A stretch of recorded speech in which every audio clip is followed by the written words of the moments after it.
Hi, welcome to my channel. I'm Susan. After a sunny day at Surprise Lake, we awoke to more rain. Good morning. It is not nice outside. It has clouded right over. It's been raining. It's now 7:45. I've been awake since about 5:45, I think. And it's just so nice and warm in here and cozy that I haven't wanted to get out.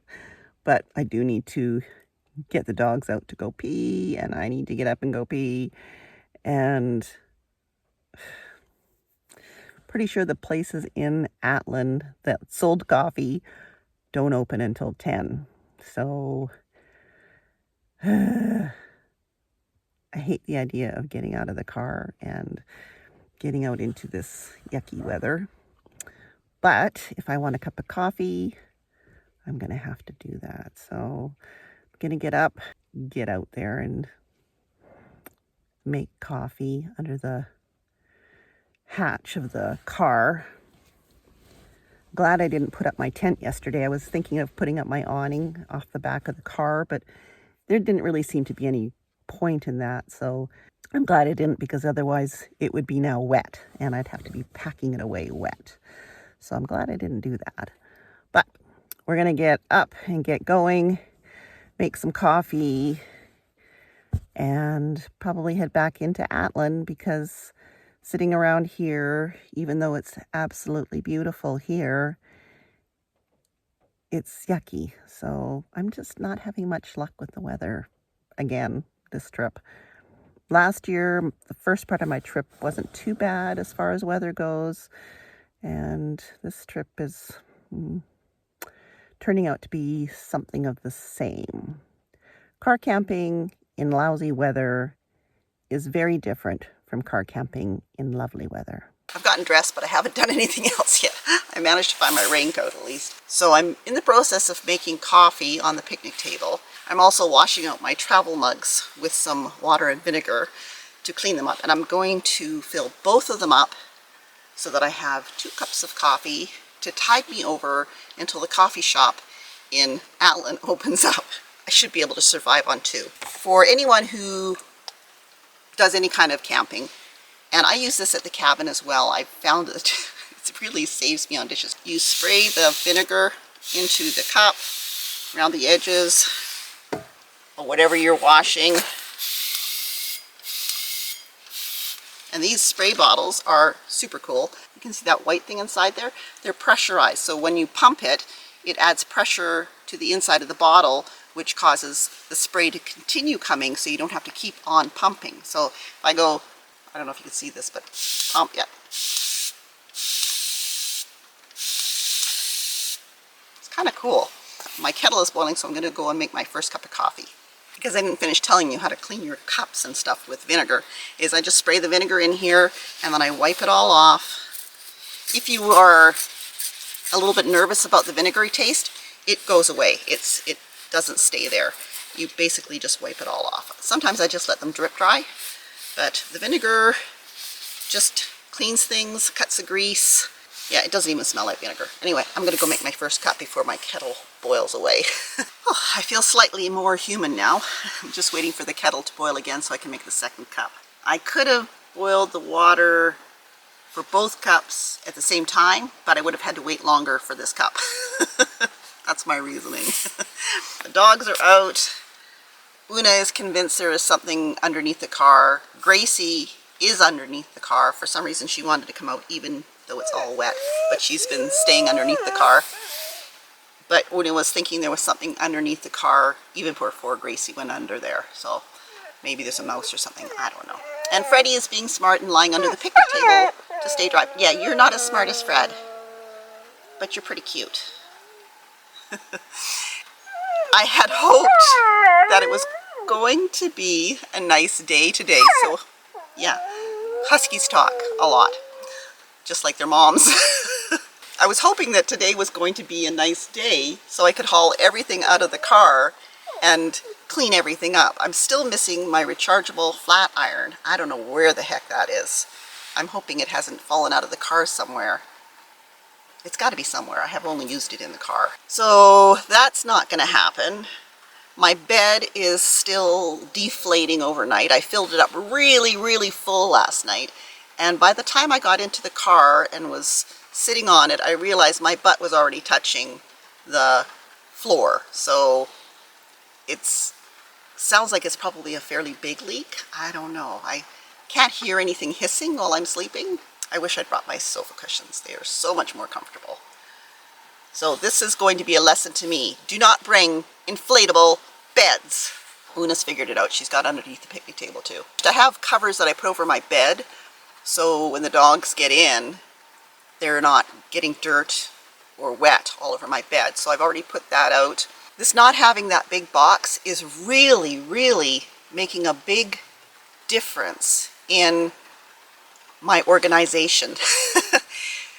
With the box, I was able to just put all the loose bits and pieces in there, like paper towel or extra toilet paper. What else? Well, I had the dog and cat food in there. My chair, my awning, my underwear, all kinds of bits and pieces went into that box. And because I don't have that box with me, all those bits and pieces are having to be stuffed all over the car. And I'm going a little bit crazy with that. I'm really not liking it. So that big box is definitely going to be a permanent fixture in the car camper. My kettle's about to boil, so I'm going to go and make my second cup of coffee. Well, we are all back in the car. It's still raining. I don't know if you noticed my sweatshirt, but it says Happy Camper, rain or shine. And I'm trying to be a happy camper even though it's raining, but it's really hard. It's really, anyway, nothing I can do about the weather. Just have to make the best of it, right? It is an absolutely beautiful, beautiful spot. And I really, really wish that it had stayed sunny for us. I would have stayed here another day, but this is not fun being here in the rain. The dogs just get wet. Freddie's already shivering. He's cold. And it is chilly, and there's a wind blowing. So it's really not someplace I want to hang out for a day in the rain just for the sake of hanging out for the day. So I'm going to head back into Atlin. First, I probably should brush my hair, wash my face, brush my teeth, all those things. Goodbye, Surprise Lake. It was nice while it lasted. Thing I meant to point out while we were here is the brand new picnic tables in this free forestry campground. The forestry can put in brand new picnic tables, but the municipal campground lets theirs rot. I don't know, that just doesn't make sense to me. And you pay $15 for rotten tables. Yeah. We're on the bridge across the Surprise Lake Dam. So the creek goes out underneath here, and there's also a dam. But isn't that beautiful?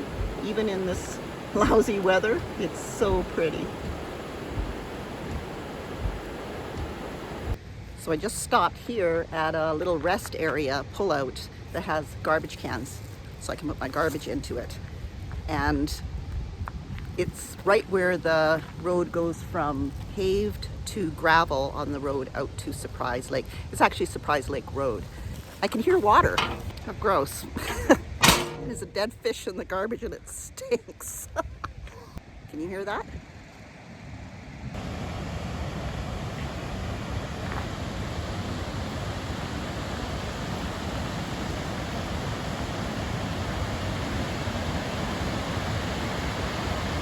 Wow.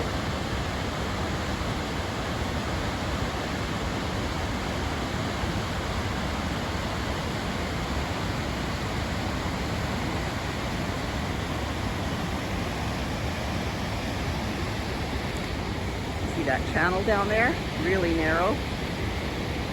Oh, this is so cool.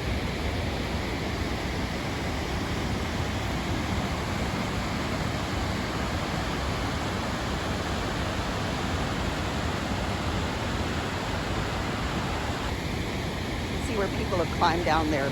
I'm not that stupid. It's just a little trail here, and I don't want to go too far. Oh, that is neat. It seems to me I saw something on the map about Pine Creek Falls, I believe. So I think that might be what this is. I passed this old cemetery on the way out on Surprise Lake Road. So I thought I might as well stop here and take a look. It looks pretty old and really neat. Very picturesque. Let's go take a look.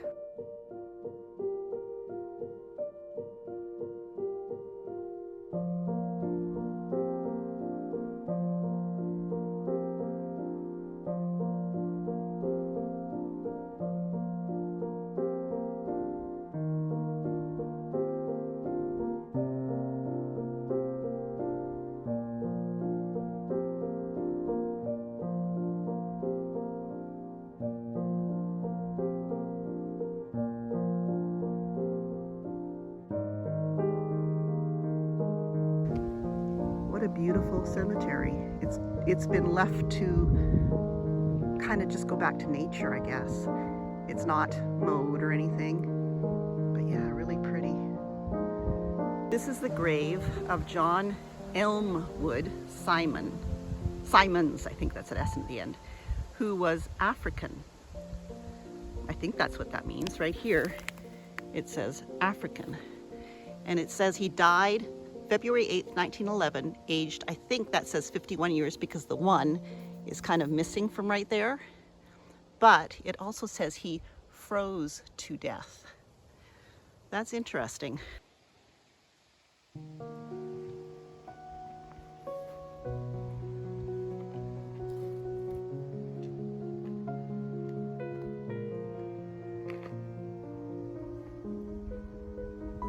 Here's the grave of Otto Nelson. He was born in Sunderby, Sweden.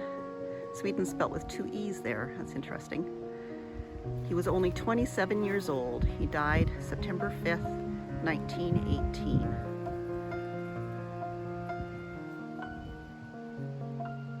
Next to him is Peter Peterson, born in Denmark, and he died July 1919. I can't tell the date, but it looks like he was maybe 52 years old. Something about an accident. Killed in a railway accident in something Bay.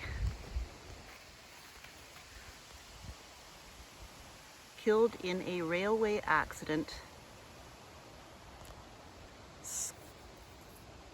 Can't read out what that says. Scow something Bay. It's interesting that they put how they died on some of these. Here's a Peter da Costa, Antanas della Costa, born August 16th, 1880 in Italy. He died March 20th in 1920, so he was 40 years old. He was a miner at Spruce Creek. So this is, I guess, a monument. It's a tribute to the memory of Fritz Miller, who with his partner Kenneth McLaren was the first to discover gold in the Atlan district and who died August 27th, 1904, aged 31 years. Oh, so young. So before he was 31, he managed to get to this remote northern area and discover gold. We're heading down Surprise Lake Road back towards Atlan, and you can see the mountain from up here. Isn't that gorgeous? What a view. So I just came out of Kershaw's coffee shop and I bought myself a sticker that has the little picture of the store as well as Atlan, British Columbia on it. And today is their last day for the season, so it was quite busy in there. It's a Sunday, but it's one of the original buildings from Atlan, and it's always been called Kershaw's. I got my coffee cup filled up with drip coffee. Ugh, just spat at me. Clean that up. So I'm going to go down and take a few pictures of the mountain across the lake in this inclement weather. It's not raining yet, but the wind has really come up. There's tons of waves on the lake. So I'm going to go down there and just take a few pictures.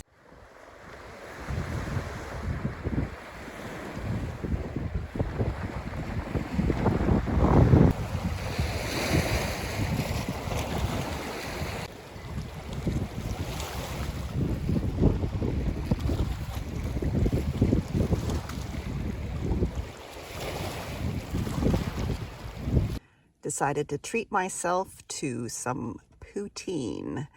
If you're not from Canada, you might not know what poutine is, but it's French fries with cheese curds and gravy, and it is delicious.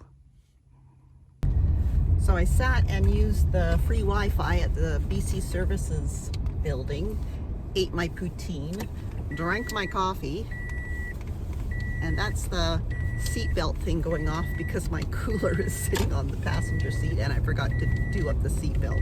It's gonna go crazy! Anyway, my hair has been blown all over the place taking the dogs for a walk. We're heading out of Atlin now. We're going to be following the same road back to the Alaska Highway that we took coming in. There's only one road in and out of Atlin.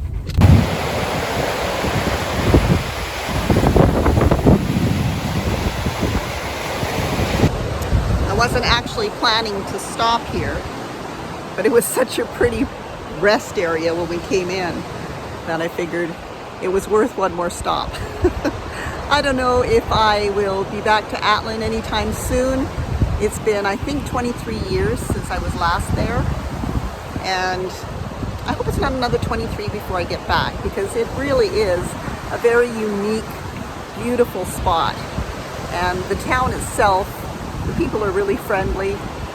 It's a beautiful, beautiful location. It's just kind of funky and cool. I hope I get back sooner than 23 years from now. Look at the blue sky. Is it just me, or is the rain following me? Thanks for following along on my car camping trip in the Yukon. Make sure to subscribe for more car camping and RVing tips, tricks, and trips. See you in the next video.